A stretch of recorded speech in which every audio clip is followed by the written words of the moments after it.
திருக்குறள் பற்றிய செய்திகளில் பார்ட் 2 பார்க்கலாம்.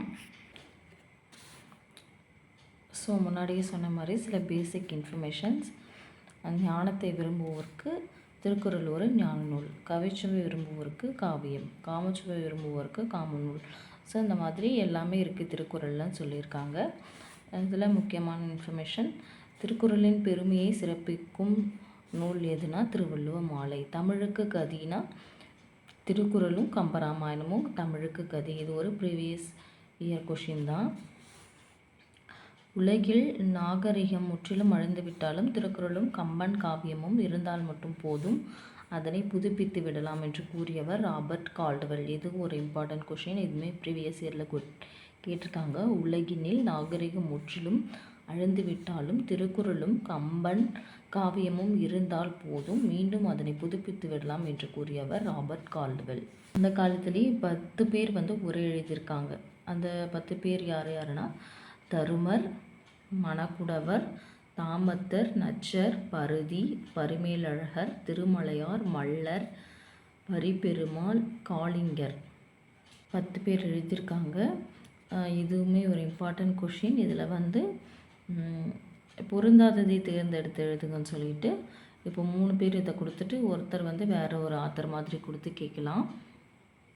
தருமர், மணக்குடவர், தாமத்தர், நச்சர், பருதி, பரிமேலழகர், திருமலையார், மல்லர், பரிபெருமாள், காளிங்கர். இதில் யாருடைய உரை சிறந்தது? இந்த 10 பேர் உரை எழுதியிருக்காங்க இல்லையா, அந்த 10 பேர் உரைகளில் சிறந்த உரை கேட்டனா பரிமேலழகர் உரை தான் சிறந்ததுன்னு சொல்கிறாங்க. காலத்தால் முந்தையவர் தருமர், பிந்தையவர் பரிமேலழகர். பிந்தையவர் தான் பரிமேலழகர். ஆனாலும் சிறந்த உரை, பெஸ்ட்டு உரை எதுன்னு கேட்டாங்கன்னா பரிமேலழகர் உரை. முந்தையவர், காலத்தால் முந்தையவர் தருமர். ஸோ அந்த 10 பேரும் இங்கே கொடுத்துருக்காங்க. திருக்குறளில் முதலில் அச்சிடப்பட்ட ஆண்டு, திருக்குறள் முதலில் அச்சிடப்பட்ட ஆண்டு 1812. முதல்ல யார் பதிப்பிச்சு வெளியிட்டதுன்னா மலையத்துவசன் மகன் ஞானப்பிரகாசம் 1812 திருக்குறளை முதல்ல பதிப்பிச்சு தஞ்சையில் வெளியிட்டிருக்காங்க. இது ஒரு இம்பார்ட்டன்ட் இன்ஃபர்மேஷன். 1812 மலையத்துவசன் மகன் ஞானப்பிரகாசம் 1812 தஞ்சையில் வெளியிட்டிருக்காங்க. தமிழில் எழுதப்பட்ட உலக பணுவல் நூல்னு சொல்கிறாங்க. ஸோ பல்வேறு மொழிகளில் திருக்குறளை மொழிபெயர்ச்சிருக்காங்க. பைபிளுக்கு அடுத்து அதிகமான மொழியில் மொழிபெயர்க்கப்பட்ட நூல் நம்மளுடைய திருக்குறள் தான். இது வரைக்கும் 107 மொழிகளில் மொழிபெயர்த்திருக்காங்க. இதுவுமே இம்பார்ட்டன்ட் கொஸ்டின் தான். இது வரைக்கும் எத்தனை மொழிகளில் மொழிபெயர்த்திருக்காங்கன்னு கேட்டாங்கன்னா 107 மொழிகளில். லத்தீன், ஆங்கிலம், கிரேக்கம் முதலிய உலக மொழிகள் பலவற்றிலும் இந்நூல் மொழிபெயர்த்திருக்காங்க. லத்தீனில் யார் மொழிபெயர்த்திருக்காங்க? வீரமாமுனிவர். லத்தீன்னு கேட்டாலே நமக்கு வீரமாமுனிவர் தான். ஜியு போப் ஆங்கிலத்தில் மொழிபெயர்த்திருக்காங்க.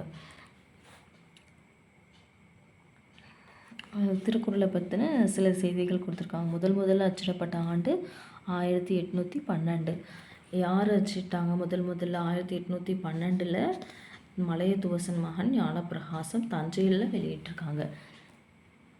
திருக்குறள் அகரத்தில் தொடங்கி நகரத்தில் முடிகிறது. திருக்குறள் இடம்பெற்ற 2 மலர்கள் அனிச்ச மலர், குவளை மலர்.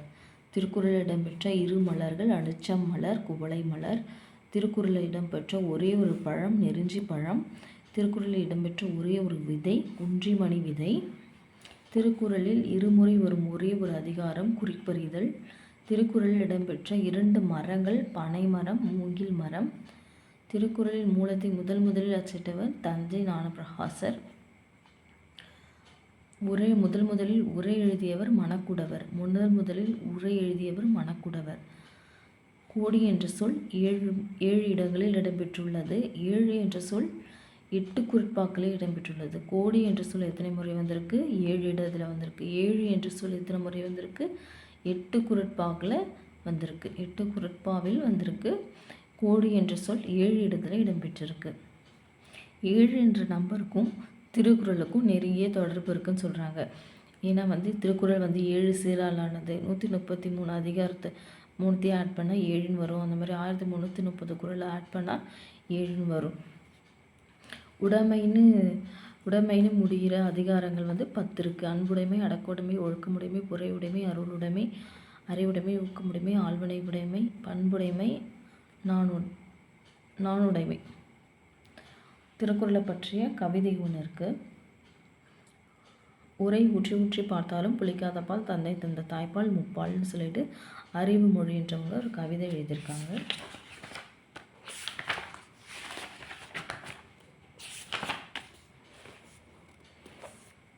அதே மாதிரி திருக்குறளை பற்றின இன்னும் கொஞ்சம் இன்ஃபர்மேஷன் இருக்குது. திருவள்ளுவரை பற்றி கொடுத்துருக்காங்க. திருவள்ளுவரோட பிறந்த ஊர் மயிலாப்பூர்னு சொல்கிறாங்க. திருவள்ளுவரோட மனைவி பேர் வாசுகி. திருவள்ளுவரை முதலாக ஓவியமாக வரைந்தவர் வேணுகோபால் சர்மா. இது நம்ம நிறைய புக்கில் பார்த்துருக்க சான்ஸ் இல்லை இந்த இன்ஃபர்மேஷன். இது யூனிக்காக இருக்குது. திருக்குறளை முதல்ல ஓவியமாக வரைஞ்சவர் வேணுகோபால் சர்மா. திருக்குறளுக்கு உரை இல்லாமல் முதல்ல அச்சேற்றியவர் யாருன்னு கேட்டாங்கன்னா, இதுதான் நம்ம ஏற்கனவே பார்த்தோம் இல்லையா, தஞ்சை ஞானப்பிரகாசர் 1812. திருக்குறள் படம் பொதித்த நாணயத்தை வெளியிட்டவர் எல்லிஸ். திருக்குறளில் மொத்தம் 14,000 சொற்கள் உள்ளன. எழுத்துக்கள் 42,194 எழுத்துக்கள் உள்ளன. 14,000 சொற்கள் மொத்தமாக இருக்குது. திருக்குறளில் எழுத்துக்கள் 42,194 எழுத்துக்கள் இருக்குது. திருக்குறளில் பயன்படுத்தப்படாத சொல் 9. திருக்குறளில் ஒரே சொல் 6 முறை பயன்படுத்தியிருக்காங்க. அது பற்றற்றான்னு சொல்லிட்டு திருக்குறள் பார்த்தோம் இல்லையா, அதில் பற்று என்ற சொல் 6 முறை பயன்படுத்தியிருக்காங்க ஒரே ஒரு குறளில். அதிகமாக பயன்படுத்தப்பட்ட ஒரே எழுத்து நீ, பயன்படுத்தப்படாத எழுத்து அவ். மொழிபெயர்ப்பில் யார் எந்தெந்த மொழிகளில் மொழிபெயர்த்திருக்காங்கன்னு இருக்குது. ஆங்கிலம்னு சொன்னாலே நமக்கு எப்பயுமே ஜியு போப் தான் வருவாங்க. அதே மாதிரி லத்தீன்னாலே வீரமாமுனிவர் தான். ஜெர்மன்னா நான் எப்படி ஞாபகம் வச்சுக்க சொல்கிறேன், ஜெர்மனி ஞாபகம் வச்சுக்கிட்டேன். மணி நமக்கு டாக்டர் கிட்ட போனாலே நிறைய மணி தேவைப்படும். So German doctor Karl crawl.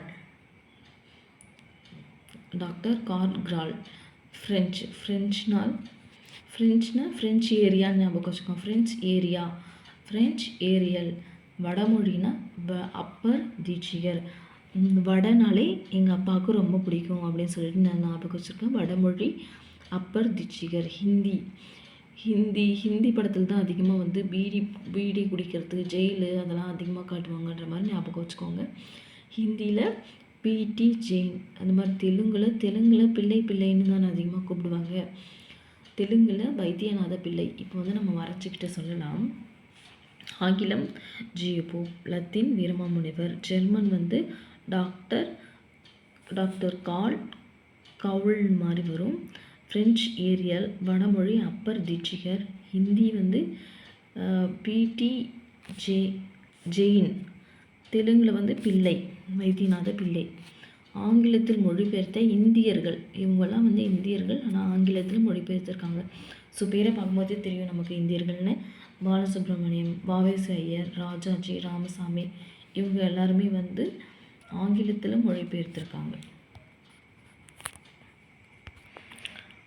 அடுத்தது திருவள்ளுவ மாலை பற்றி பார்க்கலாம். திருக்குறளின் சிறப்பினை உணர்த்தும் நூல் திருவள்ளுவ மாலை. அது நமக்கு தெரியும். திருவள்ளுவ மாலையில் எத்தனை பாடல்கள் உள்ளது? 55 பாடல்கள் இருக்குது. அதை 53 புலவர்கள் பாடியிருக்காங்க. இது யூனிக்கான இன்ஃபர்மேஷன் தான். நமக்கு திருக்குறளின் சிறப்பினை கூறும் நூல் திருவள்ளுவ மாலைன்னு தெரியும். அதில் 55 பாடல்கள் இருக்குது. அதை 53 புலவர்கள் பாடியிருக்காங்க. ஸோ திருக்குறளையும் திருவள்ளுவரையும் பழந்தமிழ் புலவர்கள் பாடிய பாடல் தான் திருவள்ளுவ மாலை.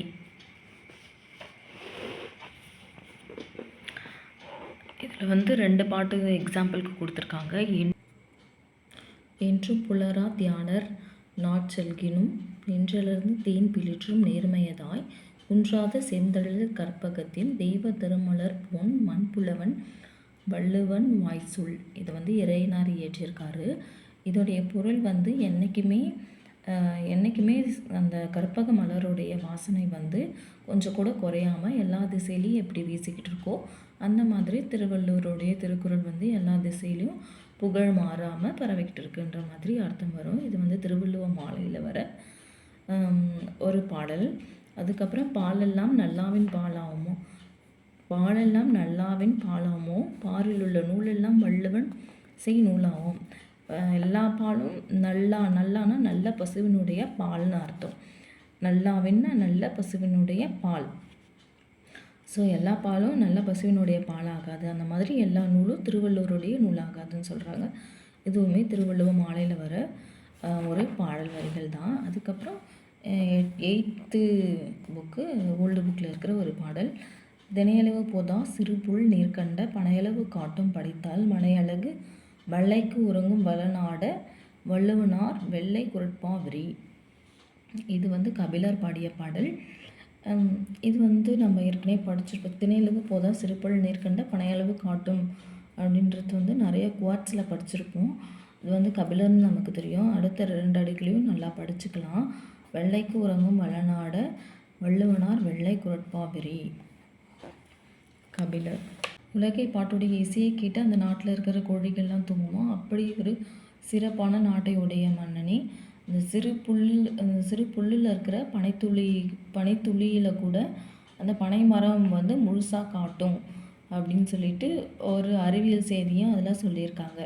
இதுவுமே வந்து கபிலருடைய பாடல் வரிகள் தான். இது வந்து முக்கியமான சொல் பொருள். வள்ளை வந்து நெல்குத்து மூடு பாடும் பாட்டு, அழகுனா கோழி.